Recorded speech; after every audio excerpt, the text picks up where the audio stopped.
This is Unity Tutorial 7.0, Enemy, Patrol and Chase.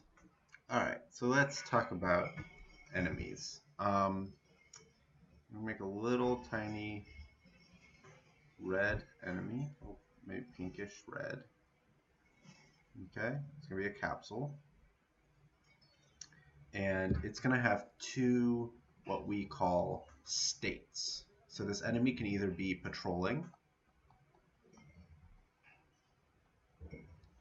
or chasing. Okay, so the way patrolling is going to work is going to be kind of like our moving platform, right? Where we have waypoint A and waypoint B. Instead of just two, though, I'm going to clean this up a little. Instead of waypoint A and B, we're going to do a more complicated path. Okay? So we're going to use a lot of waypoints here. Waypoint 0, 1, 2, 3, 4, 5, 6. And our little enemy is going to walk following these in order to one end. When it reaches this end, just like with our moving platform, when it reaches this end, we're going to have it turn around and walk back along this path to this end. And when it reaches that end, it'll go back the other way. And this gives us a back and forth patrol like the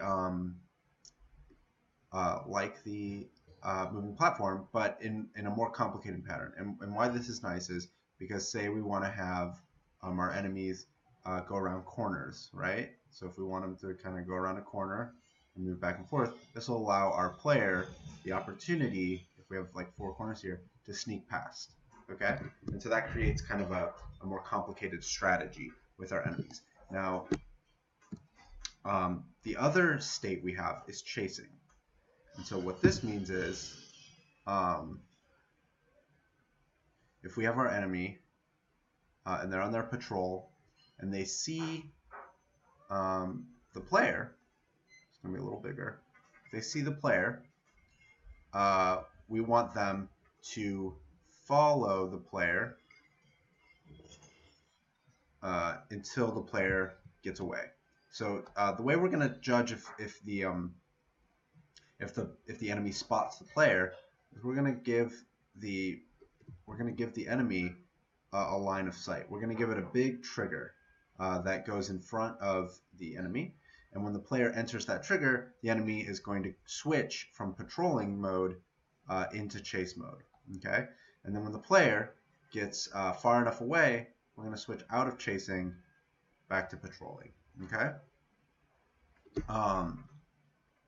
So this is all we're gonna get done right now. This is gonna be a lot. Sorry. So let's start by going into Unity and setting up our enemy.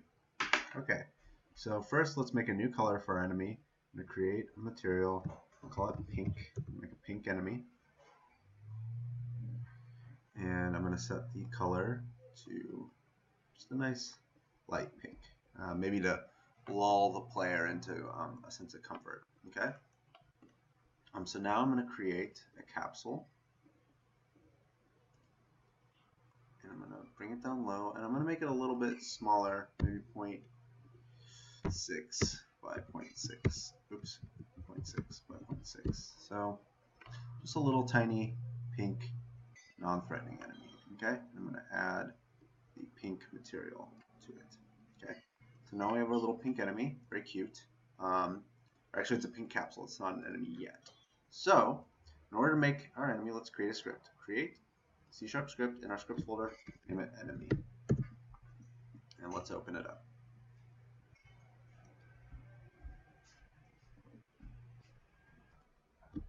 Okay, so we have our enemy script. So let's start by setting up some properties we might need. So the first thing we should set up is our public float walk speed. We'll have a walk speed. I think we should also have public float chase speed.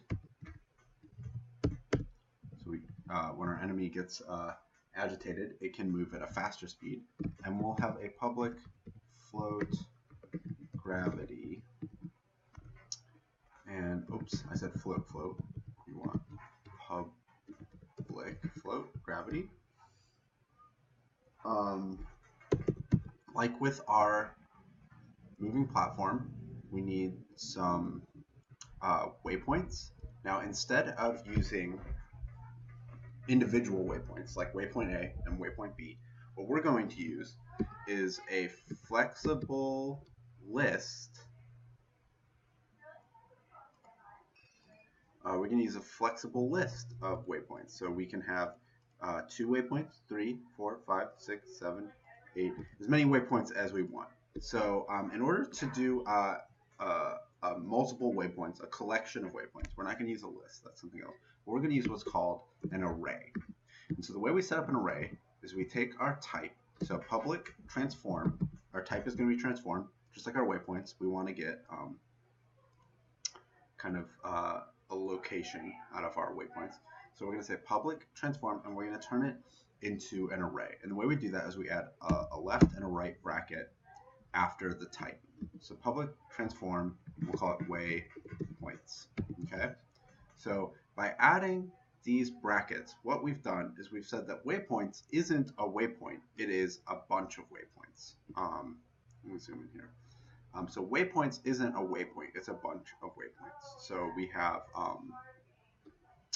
we can have as many or as few waypoints as we want, and we will set up how many waypoints we have in Unity. But just as an example, the way we access an individual waypoint is we type waypoints. So that's our transform array. That's what these mean, our waypoints array. And then we can access different waypoints by writing brackets and then putting the number or the index we want. So our first waypoint is going to be waypoint 0. Our second waypoint, waypoint 1. Our third, waypoint 2, 3, 4, 5. As many waypoints as there are. Now, we're going to run into some problems if we try and access a waypoint that doesn't exist. So soon we will go over how to avoid that. So we need a couple more things. We need a bool to know if we're ascending waypoints. We'll start with that at true. So we need a bool to know if we're ascending waypoints or if we're descending waypoints. We also need a bool to know if we're chasing or not. So we'll probably start at false for that. We need an integer, which is going to be our waypoint index. We'll start at 0. We'll set that to 0. So our waypoint index is going to be the value that we pass to waypoints to know what our current waypoint is. We're also going to need a reference to the player because we need to know who to chase. And in order to move our enemy around, we're going to need our character controller. And so our character controller, like with our player, is how we're going to move our enemy. And so let's just go over this. We have 1, 2, 3, 4 public properties. So those will appear in our Unity inspector. We have 1, 2, 3, 4, 5 private properties.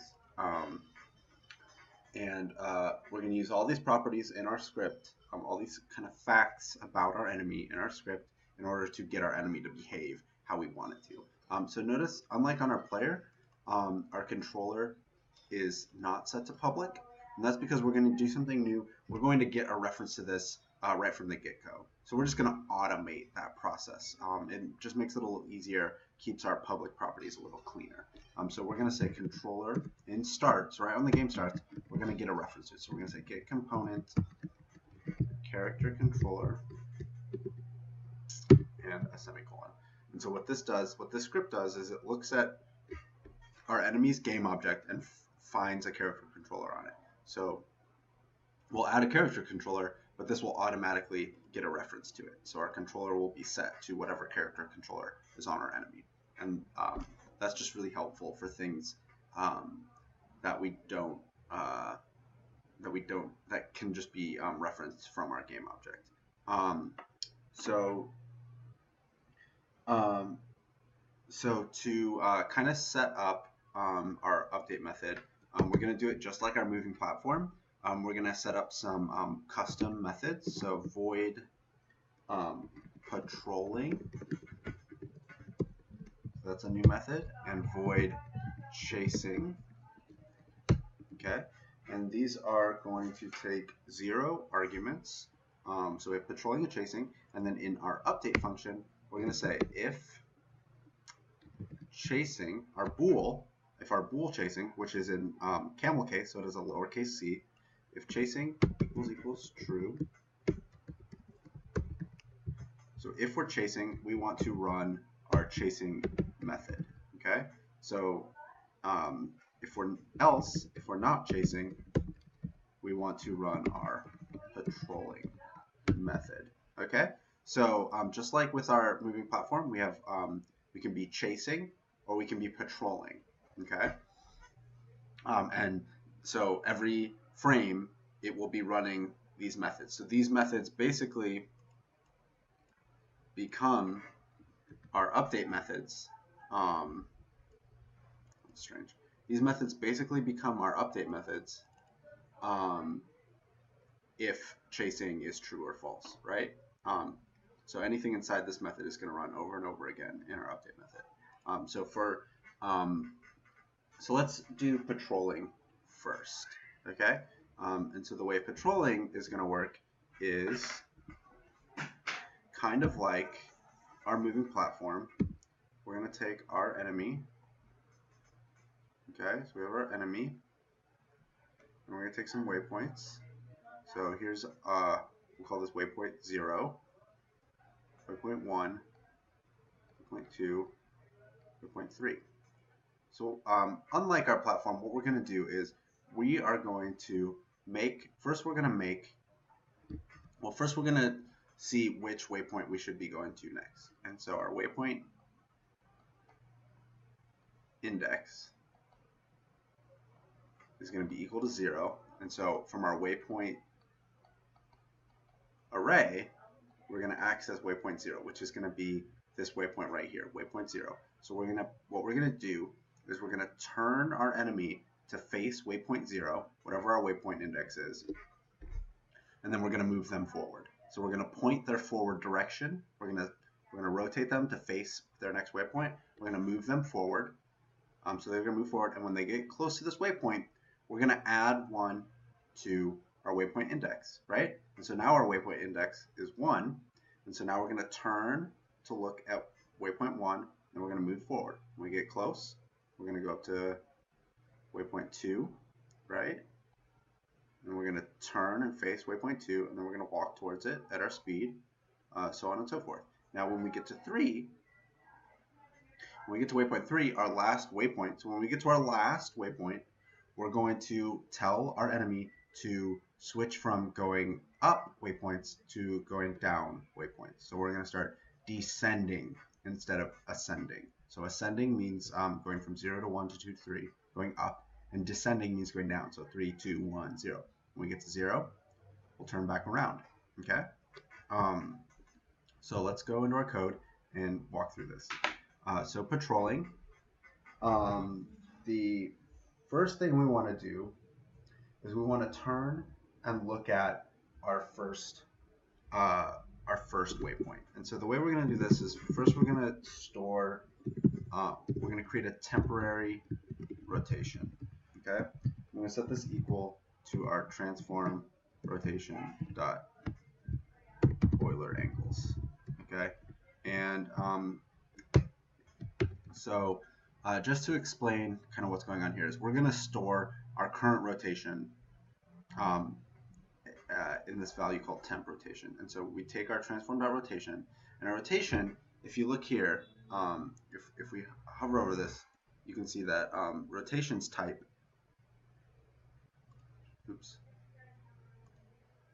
here, I'm going to delete this. So if I do transform.rotation, you can see that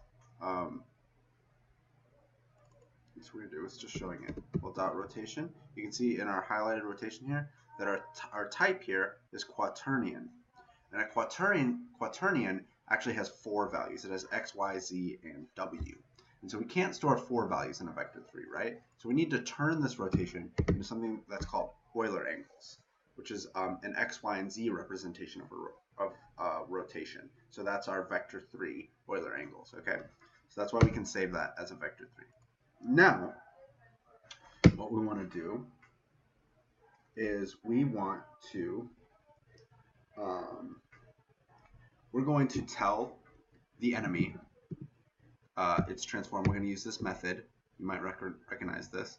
Look at, and it's looking for a transform, something to look at. So we're going to tell it to look at the current waypoint. So waypoints dot, and then in the array, waypoint index, right? So right now this is waypoint index equals 0, so this is the first waypoint, waypoint 0. So we're going to say look at our active waypoint, okay? So that means that our enemy is going to look directly at the waypoint. Now, the problem with this is, and the reason why we've stored the temporary rotation, is that say we have our enemy here, and let's say their next waypoint is just maybe slightly above them, okay? So when we try and point them at it, it's actually going to tilt them upward. So they're gonna kind of rotate backward and fall on their back.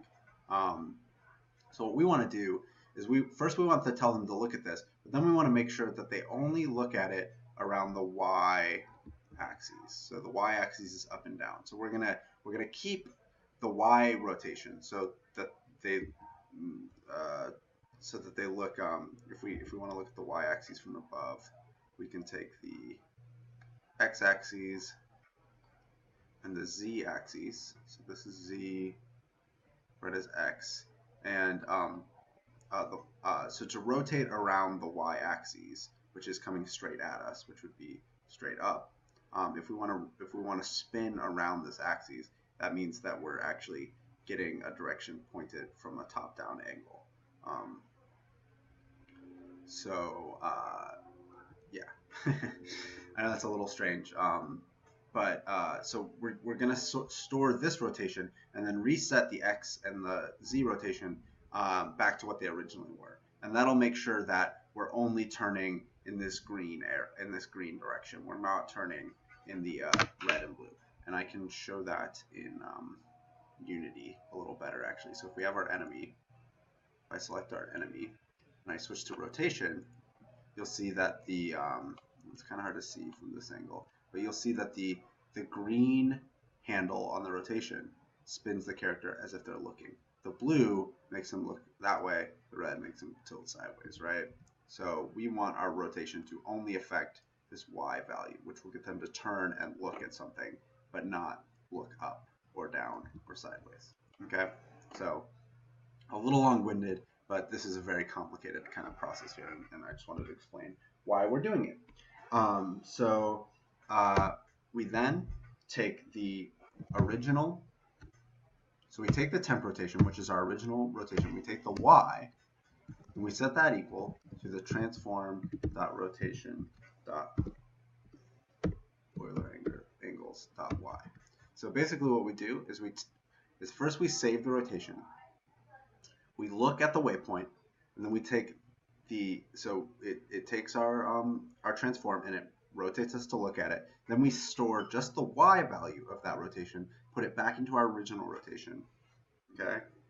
And then we say transform.rotation equals, and we have to use this method Euler on quaternion, the quaternion class Euler, which turns a vector 3 back into a quaternion, because rotation is quaternion. So we're going to turn temp rotation back into a quaternion, and that's going to assign it to our rotation. So we're in a fraction of a second, we're telling the enemy to look at the point, and then we're just stealing that y rotation and setting it, the rotation of the enemy, back to kind of flat and even. Okay. So now we have it looking at its waypoint. So after we have it look at the waypoint, we want to tell it to move towards the waypoint. And the way we're going to do that is we're just going to use controller.move right? So that's our character controller, and we're telling it to move. We're just going to tell it to move transform.forward. So we're just going to tell it to move forward at its walk speed, so times walk speed. We also want to add gravity, so we're going to say plus vector 3 dot up times negative gravity. So that's going to tell it to move down in the gravity. And then we also want to put this whole thing in double parentheses so we can multiply that whole value times time dot delta time to get our smooth move. Okay. Right now, all our enemy is going to do is going to find waypoint 0, move straight towards it. So let's test that out just to make sure. So we have our capsule, our pink capsule. Let's rename it enemy. Edit it up here, enemy. And let's add our character controller. So add component and then search character controller, and then we're going to add our enemy script. Okay. So it needs a walk speed. Let's give that 5. Chase speed, we'll set that to 10. Gravity, let's say I like to use 9.8. And now here's our waypoints array, right? And so size is currently set to 0. Let's give it, let's just give it 3 waypoints. So if I change the size to 3, we now get 3 elements that we can assign transforms to. So in order to do this, let's create a sphere inside the enemy. Oops, I guess my enemy name didn't stick. Enemy. So we have a sphere, and it's inside the enemy, so I'm going to move it out. That's going to be my first waypoint, waypoint 0. So now, if I duplicate waypoint 0, notice because I named it this way, it automatically gives me a name waypoint 1. Okay, so we have our first waypoint, our second waypoint, and our third waypoint. Okay. So when all is done, we'll have like this kind of crooked path here. I'll move that out a little bit. Where the enemy will move to here, to here, to here, and then back. Okay. So we need to assign these waypoints. So let's take 0, set it to element 0, 1, set it to element 1, and 2, set it to element 2. Okay. So we have our enemy, we have our waypoint. So according to our script, they're just going to look at waypoint 0, waypoint index 0, and move forward towards it. Okay. So let's hit play. And let's go back to scene. And you can see that our enemy has walked towards this waypoint and bumped into it. Dunk. Dunk. Dunk. And I'm going to switch from global to local view just so you can see the enemy's blue vector, which is its transform forward, is pointed towards its waypoint, no matter where I kind of move it, right? So if anywhere I move it, it keeps looking at it, rotating around that green arrow, right? What we need to do is if we reach this waypoint, we need to have our index go to the next endpoint. But I'm going to stop here for a second, and we'll pick this up in the next video.